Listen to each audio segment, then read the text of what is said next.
میرے نبی کریم صلی اللہ علیہ وسلم نے فرمایا جو عورت بن سنور کے بازار جائے، اب تو خیر بیویاں برقع پہن کے جاتی، برقعے پہ بھی کڑھائی کی ہے، برقعے پہ بھی کام کرا ہے، برقعے پہ جو کام اور نقش نگاری ہوئی ہے وہ 10,000 کی ہے، برقع پردے کے لیے پہنا تھا، دکھانے کے لیے۔ یہ کیسا برقع ہے کہ اس نے برقع بھی پہنا ہوا ہے اور برقع بھی اس نے فیشن والا پہن لیا ہے؟ یہ کس طرح کا؟ اس تو پردے کو پردے کی ضرورت پڑ گئی۔ میرے حبیب پاک علیہ السلام نے فرمایا بلا ضرورت، عورت کو اجازت ہے بیمار ہو تو ڈاکٹر کے پاس جائے، عورت کو اجازت ہے ضرورت پڑ جائے گا میں سودا سلف نہ آتا ہو تو لینے چلی جائے، عورت کو اجازت ہے اگر گواہی کی ضرورت پڑ جائے تو پردہ کر کے قاضی عدالت کے بعد گواہی دینے جائے، عورت کو اجازت ہے حج پہ جائے، عورت کو اجازت ہے عمرے پہ جائے، عورت کو اجازت ہے کہ اگر کسی وقت جہاد کے لیے عورتوں کی ضرورت پڑ گئی تو حضرت فاطمہ اور جناب عائشہ کی سنت ادا کرے، جہاد کو جائے۔ لیکن اگر عورت موج کرنے جائے اور روز گئے وہ دیکھے نا فلاں پارک میں تھے آپ تو کبھی گئے ہی نہیں، فلاں جگہ تھے آپ کے پاس تو فرصت ہی نہیں، فلاں میری سرگودے والی بہن کا خامن تو روز لے کے جاتا ہے آپ نے تو کبھی توجہ نہیں فرمائی۔ روز پیغام دیتی رہے میرے حبیب کریم سید عالم صلی اللہ علیہ وسلم نے فرمایا جو بی بی بن سنور کے بلا ضرورت بازار جائے، نبی پاک علیہ السلام نے فرمایا ایک قدم وہ اٹھائے گی تو اس پر اللہ کی لعنت برسے گی، فرشتوں کی لعنت برسے گی، زمین والے لعنت برسائیں گے، آسمان والے لعنت برسائیں گے۔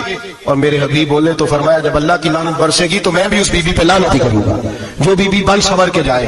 اور آگے سن لیں میرے حبیب نے فرمایا اگر اس کا خامد راضی ہو اس کے بن سنور کے بازار جانے پہ، آپ ناراض ہو جائیں، اللہ کرے اس بات پہ ہو ہی جائیں اور اللہ کرے بدل جائے نظام، جو خامد خود میک اپ کرا کے تیار کرا کے پارٹی میں لے کر کے جائے، جو سامنے والی فرنٹ سیٹ پہ خود بغیر نقاب کے اس کو بٹھائے، جو موٹر سائیکل کی پشت پہ خود تیار کرا کے بٹھائے اور جو خود کہے تو چلی جانا جا تو شادی بھی تو دیکھا فلاں کام بھی تو کرا میں آزاد ہوں۔ میرے حبیب نے فرمایا جس کی بیوی بن سنور کے جائے، جس کی بیوی میک اپ کر کے جائے، چیلم پہ بھی بیوٹی پارلر سے ہو کے جاتی ہے، جس کی بیوی بن سنور کے نکلے وہ راضی ہو وہ خوش ہو۔ بعض ایسے منع کرتے ہیں ناراض ہوتے ہیں وہ گناہ صرف عورت کے ذمہ ہے، لیکن اگر عورت بن سنور کے نکل رہی ہے اور خامد راضی ہے وہ کہتا ہے ہاں ہم ماڈرن ہیں، ہم جدید دور کے ہیں، ہاں جدت اسی کا نام ہے، ہاں تو لوگوں کو پتا کیسے چلے گا ہمارے پاس پیسے ہیں، کیسے پتا چلے گا کہ 3 گاڑیاں ابا جی کے پاس ہے، ایک بیٹی کے پاس ہے، ایک بیوی کے پاس ہے، کیسے پتا چلے گا کہ ہم بہت تعلقات والے، ابا جی فلاں شادی پہ،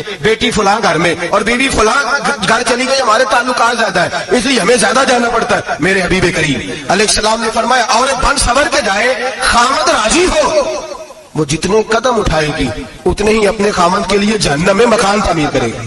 فرمایا اس کے خامن کے لیے اتنے مکان دوزخ میں تیار ہو گئے، وہ جلایا جائے گا، وہ تپایا جائے گا، وہ جہنم کی آگ کا ایندھن بنے گا۔ اور میں نے شاید آپ کو درجنوں بعد حدیث سنائی ہو، میرے کریم رسول نے فرمایا بی بی ایک ہوگی پر 4 آدمیوں کو جہنم میں لے کے جائے گی۔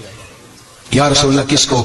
فرمایا باپ نے پردے کا نہیں کہا تو باپ بھی دوزخ میں جائے گا، اگر بھائی نے پردے کا نہیں کہا تو وہ بھی دوزخ میں جائے گا، شوہر نے پردہ نہیں کرایا تو وہ بھی جہنم میں جائے گا۔ وہ بیٹا جو کہتا تھا نا 1.25 لاکھ کا موبائل لینا ہے تو اماں نے گھر کے اندر شور ڈال دیا، مجبور کیا خامن کو لے کر کے دیا، اس بیٹے سے پوچھا جائے گا تو ساری چیزیں اماں سے منواتا تھا، یہ تو نے کیوں نہیں کہا پردہ کر لے؟ اور اب تو بی بی ذرا 40 سال کی ہوتی ہے تو کہتے میری خیر ہے میں بوڑھی ہو گئی ہوں، میری خیر ہے روٹیاں ساری کھاتی ہوں باقی سارے کاموں میں جوانوں کی طرح ہوں، پردہ نہیں میں نے کرنا میری خیر ہے، فلانا تو میرے بیٹے کی طرح۔ ظلم کی حد ہے، ظلم کی حد۔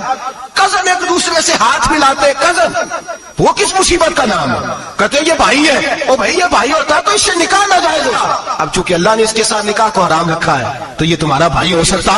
میرے رسول کریم صلی اللہ علیہ وسلم نے فرمایا سور نجس العین ہے، کتا بالکل ناپاک نہیں ہوتا، کتا بھیگ جائے تو بعض اوقات ناپاک ہوتا ہے، یہ کتے کے منہ سے تھوک نکلے تو ناپاک ہوتی ہے، سور نجس العین ہے پورا ناپاک، خشک بھی ہو تو ناپاک ہے۔ میرے حبیب پاک علیہ السلام نے فرمایا ایک سور ہو وہ پہلے ہی ناپاک اور دوسرا پھر وہ سور گند میں لپٹا ہوا ہو، غلاظت سور کو لگی ہوئی ہو۔ فرمایا ایک تو سور جو نجس العین ہے اور پھر وہ گند میں لپٹ جائے، غلاظت میں بھر جائے، اس کے پورے وجود کو گندگی لگ جائے۔ فرمایا وہ سور گندگی اور غلاظت میں لپٹا ہوا تیرے جسم سے لگ جائے تو اتنا برا نہیں جتنا غیر محرم عورت کا وجود تیرے وجود سے لگ جائے تو برا ہے۔ किस कदर तफसील दी, कहां से बात शुरू की और कहां मेरे नबी ने सिखाई। कजन हाथ मिला रही है, कजन के साथ बाजार जाया जा रहा है, कजन के साथ फला काम हो रहा है, कजन को चचा का बेटा भाई होता है। अगर ये सगा भाई होता तो इसके साथ निकाह नाजायज होता। खुदा आ जाओ, लौट आओ, वापस पलटो दीन की तरफ, लौटो, इस तबाही से निकलो। ये जो आग है, ये जो बेसुकूनी है, ये जो तमाशा है, ये लाखों कमाने के बावजूद जो बेबरकती है, ये बड़ी बड़ी फौजों के बावजूद जो रोज मस्जिदें उठती हैं, ये जो रोज जनाजे पड़े जाते हैं, ये जो रोज बेटियां बेवा होती हैं, ये जो रोज माओं के सुहाग लुटते हैं, ये हमारी नाफरमानियां हैं। हम दीन के मामले में हम लोगों ने नरमी शुरू कर दी है। हम अल्लाह और उसके रसूल से बगावत करने लगे हैं। मेरे हबीब करीम सैयद आलम नूर मुजस्सम शफी मुअज़्ज़म सल्लल्लाहु अलैहि वसल्लम ने फरमाया ज़िना सिर्फ शर्मगाह का नहीं होता। हुजूर ने फरमाया आंखें भी ज़ानी होती हैं, कान भी ज़ानी होते हैं, जुबान भी ज़ानी होती है। बुखारी मुस्लिम दोनों में मौजूद है। सहाबा ने अर्ज़ की हुजूर जुबान कैसे ज़ानी होती है? फरमाया जो नमाज के बावजूद गंद बोलता है, गलीज गुफ्तगू करता है, वो जुबान का ज़ानी है। और फरमाया जो रोज गंद देखता है और जितनी मर्जी तजते पड़े, वो आँख का ज़ानी है। और जो गंदी बातों में लज्जत महसूस करके सुनता है, वो जितना मर्जी रोज उठ के मस्जिद में झाड़ू दे, वो कानों का ज़ानी है। मेरे नबी ने फरमाया आँख का ज़िना भी छोड़ दो, कान का ज़िना भी, बोलिए कान का ज़िना भी, जुबान का ज़िना भी। मुस्नद इमाम अहमद बिन हंबल उठाइए, एक सहाबी ने अर्ज़ की हुजूर नमाज में दिल नहीं लगता, मेरा कुरान पाक में दिल नहीं लगता, दुरूद सलाम में दिल नहीं लगता। आमिना के मासूम लाल ने क्या जवाब दिया?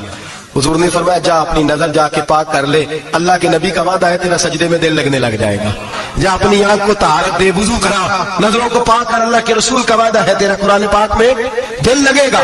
जा जाके अपनी नजर को पाक कर, वादा है तेरी जुबान पे दुरूद सलाम जारी हो जाएगा, अल्लाह का जिक्र जारी हो जाएगा। मेरे भाइयों, औरत का पर्दा, औरत का हिजाब दीन में उसी तरह फर्ज है जिस तरह नमाज फर्ज, जिस तरह रोजा फर्ज है, जिस तरह ज़कात फर्ज है, उसी तरह औरत का पर्दा भी फर्ज है। अगर किसी घर में औरत पर्दा नहीं करती, उस घर के मकीन सारे अल्लाह के हुजूर जवाब दे हैं। मेरे हबीब करीम अलैहिस्सलाम ने जिस औरत को पसंद किया, जिस औरत की तारीफ की, जिस औरत की बाबत मेरे नबी ने इरशाद फरमाया, और बड़े खूबसूरत लफ्ज हैं, साहिब अहकामुल कुरान में लिखे हैं। मेरे हबीब पाक ने सहाबा की महफिल सजाई, मजमा खचाखच मस्जिद भर गई।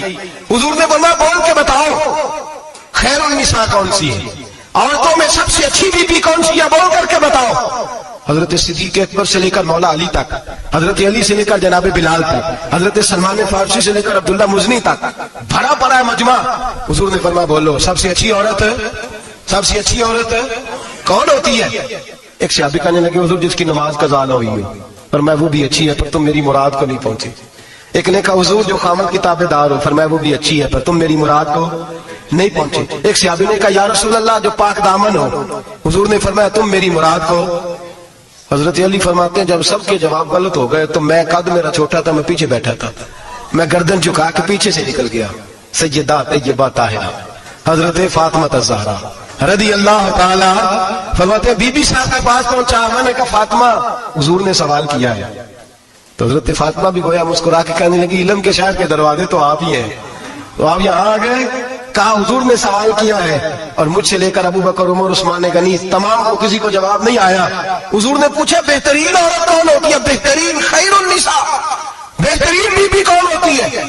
तो हजरत सैयदा फातिमा कहने लगी बड़ी सादी सी बात थी, सादी सी बात थी, समझ नहीं आई। का फातिमा बतला दो इतनी सादी है। तो हजरत फातिमा कहने लगी सबसे बेहतरीन औरत वो होती है न कभी गैर महरम ने वो बीबी देखी हो। अगले जुमले भी याद रखने, न कभी गैर महरम ने वो बीबी देखी हो।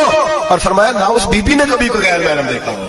सिर्फ मर्द पे पाबंदी नहीं कि वो औरत न देखे, फरमाया औरत पे भी पाबंदी है कि वो भी गैर महरम का चेहरा न देखे। फरमाया बीबी ने भी गैर महरम न देखा हो, वो खैरुन निसा है, वो सबसे आला। हजरत अली कहते मैं झट से आया, पीछे बैठा, बात अभी जारी थी, मैंने हाथ खड़ा कर दिया। मैंने कहा हुजूर मैं बताऊं? नबी पाक ने फरमाया बतलाओ। तो कहते मैंने कहा हुजूर बेहतरीन बीबी वो होती है जिसने ना कभी गैर महरम देखा हो और ना गैर महरम ने कभी उसे देखा हो। अली फरमाते हैं मैंने जवाब दिया तो मेरे रसूल की आंखों में आंसू आ गए। हुजूर रोए और फरमाते हंसते मुस्कुराते अचानक सहाबा के आंसू बरसने लगे, मजमे पे कैफ सा तारी हो गया, आंखें बरसने लगी। हम लोग हुजूर के रोने पर सख्ते में आ गए, नजर उठाई तो जवाब तो मैंने दिया था। तारीफ मेरी होनी चाहिए थी, शाबाश मुझे मिलनी चाहिए थी। मेरे हबीब ने रो के आंसू पूछ के फरमाया, मैं तुम्हें कहता नहीं अल फातिमा तो बिदा तो मिन्नी, फातिमा वाकई मेरे जिगर का टुकड़ा है, फातिमा मेरे वजूद का हिस्सा है। अगर आपने यहाँ तक देखा है तो समझ लीजिए कि अल्लाह ने आपको कुछ समझने के लिए चाहा है। ये वक्त है अमल का, लाइक और सब्सक्राइब से ज़्यादा ज़रूरी है अपनी ज़िंदगी को बदलना। और अगर वीडियो पसंद आए तो आसी एक इबादत समझ कर आगे ज़रूर शेयर करें।